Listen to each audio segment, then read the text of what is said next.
તો દોસ્તો કેમ છો? તો સ્વાગત છે આપણા નવા વિડીયોમાં. તો આજે આપણે વાત કરીશું કે હવે એક્ઝામનો 1 મહિનો રહ્યો છે, બરાબર. પીએસઆઈ હોય કે કોન્સ્ટેબલનો, બરાબર.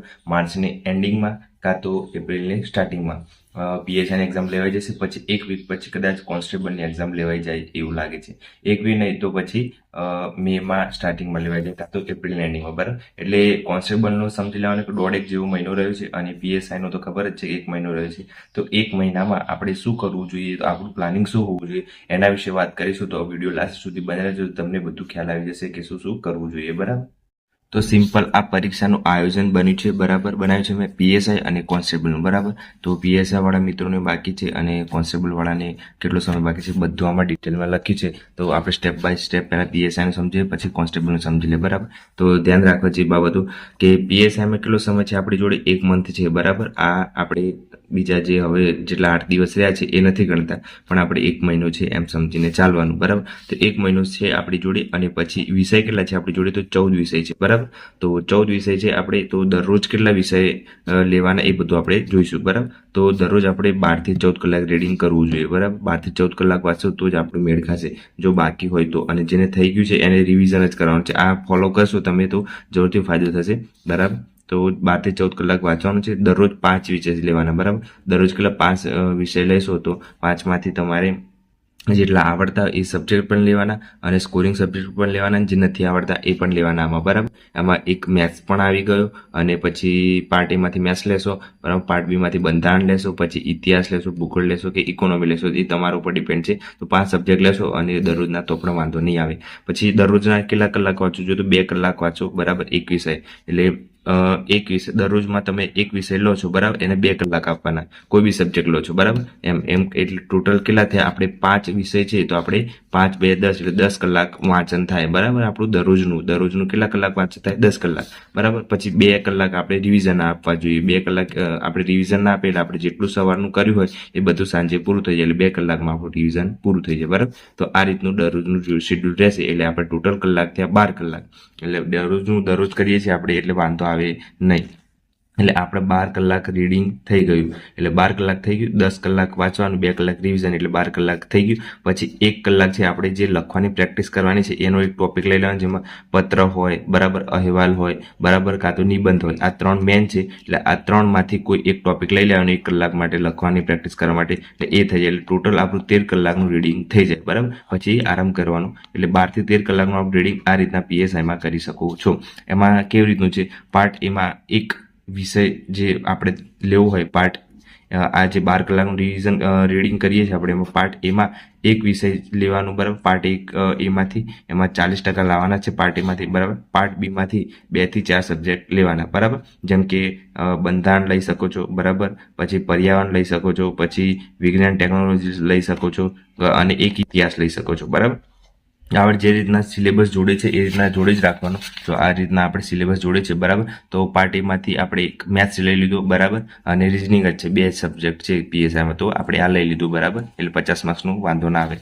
અને એ રીતના બંધારણ એક લઈ લેવાનું, એક આ 3માંથી એક લઈ લેવાનો, ઇતિહાસ, બરાબર. એટલે 1 2 અને 3 સબ્જેક્ટ થયા. અને એક આપણે આમાંથી લઈ લેવાનો, એક પર્યાવરણ, વિજ્ઞાન, ટેકનોલોજી, ઇકોનોમી, બરાબર. તો એમાંથી એક સબ્જેક્ટ લઈ લેવાનો, આપણે પર્યાવરણ લઈ લેવાનું, બરાબર. અને પછી આપણે કરંટ અફેર કરવાનું છે, એટલે હવે 1 મહિનો રહેશે. એટલે અને એક આપણે ગુજરાતીના પ્રેક્ટિસ કરવા માટે આજે પેપર 2 છે, એમાંથી કોઈ એક ટોપિક લઈ લેવાનો, નિબંધ લઈ લેવાનો, કાં તો અહેવાલ કાં તો પત્ર, આ 3માંથી કોઈ એક વસ્તુ લઈ લેવાની. તો આ રીતના આપણે ટોટલ ડિવાઈડ કર્યું છે. એમાંથી પણ પાર્ટ પેપર 2માંથી લખવાનું એક ટોપિક લઈ લેવાનું, બરાબર. એટલે આ 3માંથી વસ્તુ લઈ લેવાની, જેમાં 100 માર્ક્સનું છે આમાં, બરાબર. એમાંથી આપણે 40% પણ લાવવાના છે, પાર્ટ બીમાં પણ 40% લાવવાના છે, અને પેપર 2માં પણ 40% લાવવાના છે. એટલે બધામાં 40% તો લાવવાના છે ફરજિયાત. એટલે આ મેથ્સ રિઝનિંગ 50 માર્ક્સનું છે, બરાબર. એટલે આપણે આમાંથી લાવવાના છે, એટલે એક સબ્જેક્ટ એમાંથી લઈ લેવાનું. આમાંથી પાર્ટ બીમાંથી બંધારણ લેવાનું, પછી ઇતિહાસ લેવાનું અને પર્યાવરણ લેવાનું, બરાબર. એટલે આ રીતના અને કરંટ અફેર લેવાનું. એટલે આ 4 સબ્જેક્ટને એક આ એટલે 5 સબ્જેક્ટ થઈ ગયા. અને પેપર 2નો એક ટોપિક લઈ લેવાનો. એટલે આ રીતના આપણું દરરોજનું પ્લાનિંગ રહેશે, તો આપણે માર્ક્સ આવશે, બરાબર.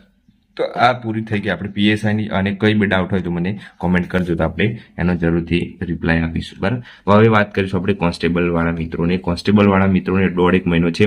જેમ કે એક્ઝામ છે એ એપ્રિલમાં લેવાઈ જાય, બરાબર, એપ્રિલની એન્ડિંગમાં કાં તો મેમાં. તો સમજી લેવાનો 1.5 કે 2 મહિના છે આપણી જોડે, જેમ કે માર્ચ અને એપ્રિલ, બરાબર, એટલે 2 મહિના છે એમ સમજી, આપણે 1.5 મહિના છે એમ સમજીને વાત કરીએ તો બરાબર. તો વિષય 9 થી 10 વિષય છે આપણી, બરાબર, ટોટલ કોન્સ્ટેબલમાં. તો 9 થી 10 વિષયને ડિવાઈડ કરીએ આપણે તો દરરોજનું 12 થી 14 કલાકનું આપણું રીડિંગ હોય, બરાબર, તો વાંધો આવે નહીં. તો દરરોજ કેટલા 4 વિષય લેવાના, દરરોજ 4 વિષય લઈશો, બરાબર, એટલે આપણે 4 દુ 8, બરાબર, એટલે આરામથી આપણે થઈ જશે.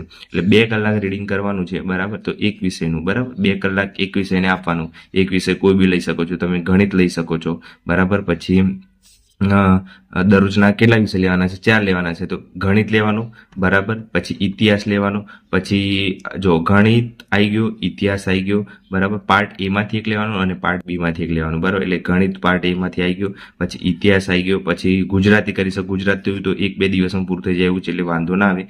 પછી ભૂગોળ લઈ શકો છો અને કરંટ અફેર લઈ શકો છો, બરાબર. તો એ રીતના તમે લઈ શકો છો, તો વાંધો આવશે નહીં. એટલે જો હવે એક વિષય, બરાબર, 2 કલાક આપો એટલે ટોટલ 4 કલાક, 4 વિષય વાંચવાના છે, એટલે 4 દુ 8, 8 કલાક તો ટોટલ રીડિંગ થયું આપણું. પછી 3 થી 4 કલાક આપણે રિવિઝનના આપવાનું, જેટલું વાંચ્યું છે એને આપણે ફરીથી વાંચીએ એટલે 12 કલાક જેટલું આપણું થઈ જાય, બરાબર. 4 કલાક આપણે રિવિઝનને આપીએ એટલે જેટલું વાંચ્યું છે એનું રિવિઝન કરીએ આપણે, રિવિઝન, એટલે વાંધો આવે નહીં, એટલે આ પૂરું થઈ જાય આપણું. એટલે આપણે કરવાનું શું છે, જો પાર્ટ એ માંથી એક વિષય લેવાનો અને પાર્ટ બી માંથી 2 થી 4 સબ્જેક્ટ લેવાનું. પાર્ટ બી માંથી આપણે કયા કયા લઈશું? તો ઇતિહાસ લઈશું, બરાબર, પછી કરંટ અફેર લઈશું, પછી જીકે લઈશું, બરાબર, અને ભૂગોળ લઈશું. તો આ રીતના આપણે સબ્જેક્ટ લઈશું.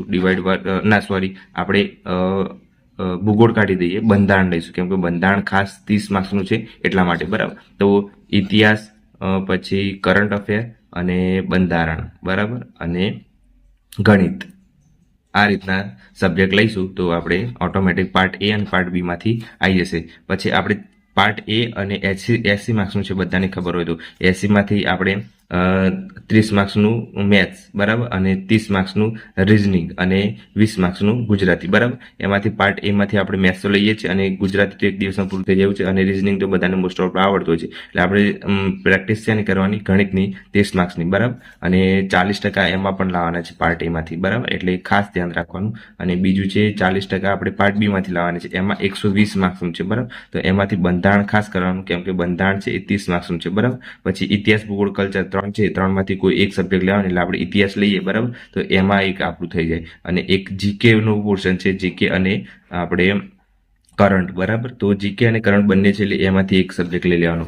અને આ રીતનું આપણે ડેલી કરશું એટલે વાંધો આવશે નહીં, બરાબર. એટલે તમે દરરોજનું દરરોજ કરશો એટલે આ જે સબ્જેક્ટ છે એ બધા ઓલમોસ્ટ કવર થઈ જશે આપણું. એટલે દરરોજનું દરરોજ કરવાનું અને કરંટ તો ખાસ કરવાનું. હવે આપણી જોડે 1-1.5 મહિનો છે, તો અગાઉના 6 મહિનાનું કરંટ કરી લેવાનું, બરાબર. 6 મહિનાનું કરંટ કરી લેશો એટલે વાંધો નહીં આવે.